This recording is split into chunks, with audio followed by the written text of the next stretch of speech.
1 year before Charlie Brown and the Gang went on to become a holiday tradition, we have the first ever animated Christmas special made for television, and that was Rudolph the Red-Nosed Reindeer. It first aired on December 6, 1964 on NBC, and spent a couple years on there, about 8 years, before it eventually wanted to become a CBS holiday tradition for many, many years. I mean, it was from 1972 to just recently in 2023.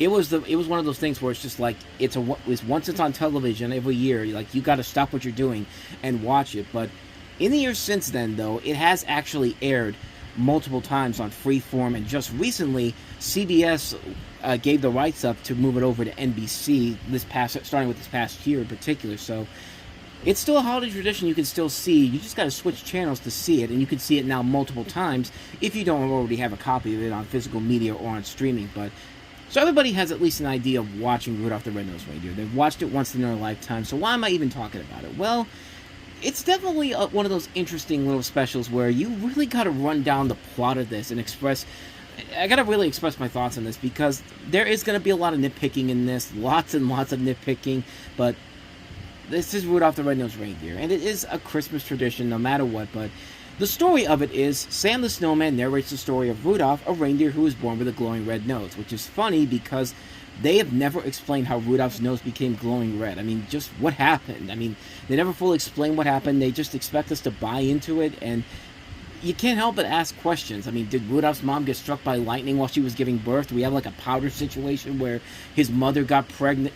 His mother got unexpectedly pregnant and ended up giving birth to her that night? Or did she accidentally eat a light bulb off of one of the Christmas trees they have all over the North Pole? It's literally Christmas trees all over the North Pole, and it's just like, I mean, the only way I can think of why Rudolph's nose is red is from that Heineken commercial from the 80s, where it's just a Rudolph sitting on his couch after Christmas Eve, and he drinks a Heineken, and his TV's not working, so he drinks a Heineken, and he moves around his antennas, and that's how he gets the TV to work. That's my thinking of how Heineken made Rudolph's nose red. I mean, it has to be the only logical explanation at this point. But continuing on. His father, Santa's lead reindeer Donner, feels ashamed after Santa Claus tells him that he will not allow Rudolph to be in the sleigh team with his nose. Donner uses a special cover to hide Rudolph's nose, so Donner and his wife can send Rudolph to the reindeer games in a year's time. And by special covering, I mean he puts dirt on his nose, so it would keep the other reindeers from seeing his red nose. I mean, how they managed to keep that hidden for the others for a whole year is impressive. I mean, did they make the stuff out of coal or something like that, or what's the deal here? Like I said, there's a lot of nitpicking in this special, and yeah, I'm gonna delve into it. But a year later, Rudolph's a yearling reindeer who takes part in the reindeer games, learning how to fly with Comet as his coach. Donner still tries to hide the nature of Rudolph's nose with a cover. This causes Rudolph's voice to sound as if he has a permanent cold.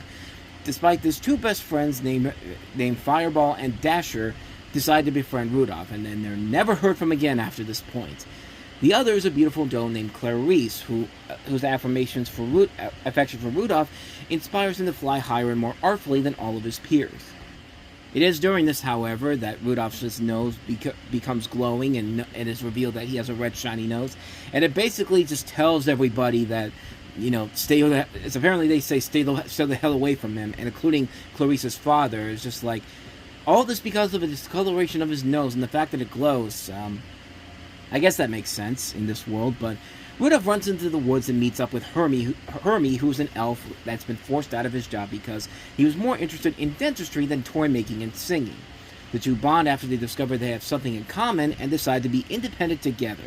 And they set out but encounter the abominable snow monster, aka the Bumble, a carnivorous monster who hates Christmas and feeds on reindeer. The two manage to escape him, and then they meet Yukon Cornelius, and they flee off to the island of misfit toys, filled with abandoned toys and idiosyncrasies. And the island is ruled by a winged lion named King Moonracer, because they are misfits but not toys. King Moonracer allows them to spend one night on his island. The king asks the trio to inform Santa Claus of the toys' plight and find homes for them in return. And again, the character's never seen again after this point. He's only in one scene in this. It gets mentioned maybe one more time before the special is all said and done. And is never heard from again. I mean, it's something that they put in there because they got to pad out that hour-long running time. And I know there's an extended cut of this, which they have been showing on more recently in the last couple of years, but this is just my remembering of the original version I used to watch all the time on TV. And then Rudolph basically decides to just leave Hermie and Yukon because he fears that his nose is a danger to his friends. And so they make it clear early on that the abominable snow monster can't follow water because he sinks every time he falls in. So why are you bothering to go back to the place where he's at and make it so easy for him to get you? It just makes no sense whatsoever. If he had said something like, "Hey, I got to go back and make sure my family is safe," that would make sense. But he never says that. He's just like, "Yeah, I'm gonna go back to where the people hate me. So, see you guys." Like, it doesn't make any sense whatsoever. And he basically grows up and still has no idea where he wants to go in life, and has somehow found a way to get away from the snow monster many times. And it's a good move. Yeah, good move on your part to go back to a place where people consider you to be an outcast, because you're back to square fucking one, dude. But anyway, when he arrives, Santa informs him that his parents and Clarice are gone, all because of him, because they're trying to search for him. Maybe they'll laugh at them even more. And I love how they've been saying that they've been searching for him for months. And how long has this been going on, per se? Like, how fast does a deer grow up in the span of a year? And more importantly, how is Santa telling him that this is 2 days before Christmas? I mean, the laws in time and space here do not add up in this whatsoever.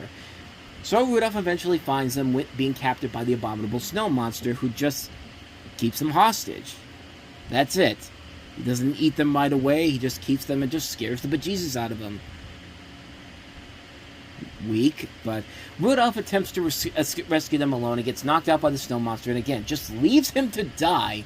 I thought they said on this earlier that this monster eats reindeer almost immediately, and he's got 4 reindeer captured and doesn't do anything with them whatsoever.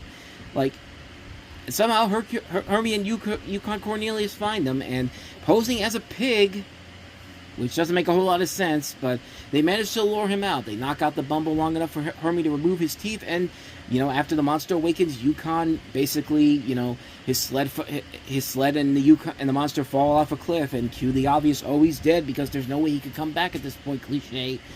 The others eventually return home, where they tell everyone the story. Everyone just stops ridiculing them out of the blue. I mean, just literally out of nowhere. And the lead elf finally allows Hermie to open a dentist's office the week after Christmas, and Yukon survives because, of course, he does, making a grand entrance with the toothless and now reformed Bumble. Everyone decides to keep the friendly monster around because he helped the elves decorate the Christmas trees without a stepladder. You serve us some usage, snow monster. But then, of course, there's a winter storm outside, and Santa comes to the conclusion that he has to cancel the Christmas Eve flight until he sees Rudolph's nose turning bright, and thus Rudolph basically asks him the question, "Rudolph, with your nose so bright, won't you guide my sleigh tonight?" And let's be honest, the fact that he was so willing to say yes so quickly, I really feel like they should have at least dragged it out a little bit. Not to the point where it's like a big third act breakup or anything, but like, he does it way too fast at this point. I mean, this whole village has been nothing but cruel to this reindeer for no other reason except for the fact that he's got a glowing light for a nose. And then all of a sudden it's just like, "Hey, Rudolph, buddy, can you help us out?" And it's just like, I would think Rudolph would be a little bit more hesitant to say yes, but no, he says it almost immediately. And I know you got to do it to speed it up, but it's just like, the fact that he automatically says yes indicates that Rudolph was pretty much a loner for the majority of the special, and everything that went wrong was basically his fault, pretty much. I mean, somebody's asking for his help now makes him automatically say, "Yes, let's do it." And I don't know, man. It's just basically that. And of course, Rudolph saves Christmas, and he'll go down in history. Yeah, like I said, there's definitely a lot of script problems here and a lot of padding, plot holes.